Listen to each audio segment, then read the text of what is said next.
प्रधानमंत्री नरेंद्र मोदी अपने चुनावी भाषणों में अक्सर गरीबी कम करने का दावा करते थे।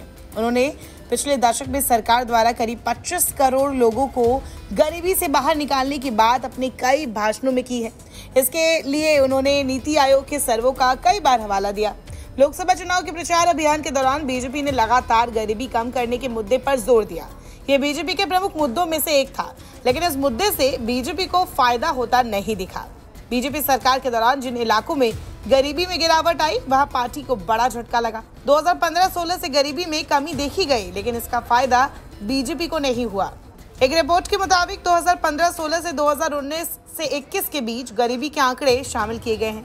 इस रिपोर्ट के मुताबिक 517 लोकसभा सीटों में गरीबी कम हुई, जबकि बाकी 26 सीटों में गरीबी बढ़ी। जिन सीटों पर गरीबी कम हुई, उनमें से 314 सीटों पर पिछले चुनाव की तरह ही बीजेपी गठबंधन जीता। वहीं 203 सीटों पर विपक्ष के उम्मीदवार चुनाव जीते। केंद्र की सत्ता पर काबिज बीजेपी ने चुनाव अभियान के दौरान गरीबी कम करने पर काफी जोर दिया, लेकिन जिन 517 सीटों पर गरीबी कम हुई, वहां बीजेपी को सिर्फ 232 सीटें मिली। ये 2019 के चुनाव से 63 सीटें कम है। वहीं कांग्रेस को 2019 में 42 सीटों के मुकाबले 2024 में 92 सीटें मिली। यानी गरीबी कम होने के बावजूद कई सीटों पर बीजेपी को हार का सामना करना पड़ा, जबकि यहां कांग्रेस को ज्यादा फायदा हुआ। रिपोर्ट के मुताबिक जिन सीटों पर 2015 से 2021 के बीच गरीबी बढ़ी, उन 26 सीटों में से 6 सीटों पर इस बार विपक्षी पार्टियां जीती। बाकी सीटों पर पिछली बार जीती पार्टी ही फिर से चुनाव जीती। हालांकि सिर्फ 7 सीटों पर ही गरीबी 1% से ज्यादा बढ़ी है। इनमें मेघालय की शिलोंग सीट पर सबसे ज्यादा 6.01% गरीबी बढ़ी। जिन 26 सीटों पर गरीबी बढ़ी, उनमें से 9 पर बीजेपी जीती, जो पिछले चुनाव से 2 ज्यादा है। कांग्रेस 7 सीटों पर जीती और तृणमूल कांग्रेस 3 सीटों पर। कुल मिलाकर एनडीए को इन 26 सीटों में से 11 और इंडिया गठबंधन को 14 सीटें मिली। बीजेपी ने कांग्रेस और तृणमूल कांग्रेस से एक सीट छीन ली।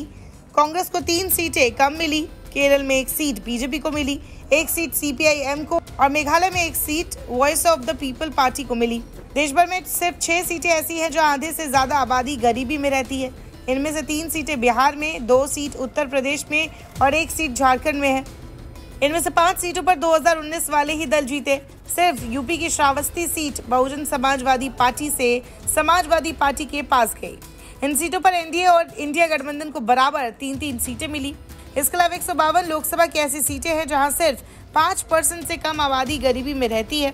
इनमें से सिर्फ 46 सीटों पर ही पिछले चुनाव की तरह पार्टी जीती है। बाकी 106 सीटों पर पार्टी बदल गई है। बीजेपी ने इनमें से 45 सीटें जीती, जबकि उनकी सहयोगी पार्टी यानी कि एनडीए के दलों ने 15 और सीटें जीती। कांग्रेस को इन सीटों में से 43 सीटें मिली, जबकि अन्य इंडिया गठबंधन दलों को 39 सीटें मिली। इस तरह इस रिपोर्ट से ये बात साफ होती है कि कम गरीबी वाले सीटों पर विपक्षी दलों यानी कि इंडिया गठबंधन को सत्ताधारी पार्टी यानी एनडीए से ज्यादा सीटें मिली है।